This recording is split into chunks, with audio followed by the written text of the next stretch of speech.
Hi అండి, ఎలా ఉన్నారు? బాగున్నారా? మేమైతే చాలా బాగున్నాము. ఇది వచ్చేసి అసామీస్ సిల్క్ అనమాట. వాళ్ళు ఫెస్టివల్స్కి ఎక్కువగా వైట్ కలర్వి చూస్ చేసుకుంటారనమాట. ఇవి వచ్చేసి వాళ్ళ శారీ పిన్స్. ఇది మొత్తం బ్యాంబూతోనే చేస్తున్నారనమాట. బ్యాంబూ అండ్ ఇక్కడ టీ చెట్లు ఉంటాయి కదా, వీటితోనే ఎక్కువ ఐటమ్స్ చేస్తారనమాట.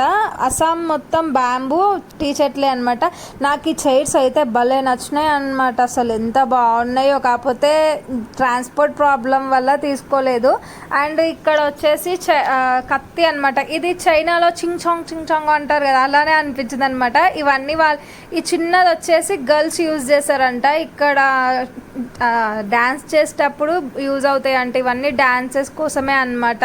ఒక్కొక్క కత్తి పెద్ద పెద్ద అయితే 10,000 12,000 అంట. వామ్ము, నేనైతే ఇంత కాస్ట్ ఎప్పుడు చూడలేదు. భలే అనిపించింది అండ్ భయం కూడా వేసింది అనమాట. అండ్ నా వీడియో నచ్చితే లైక్ చేయండి. Thank you.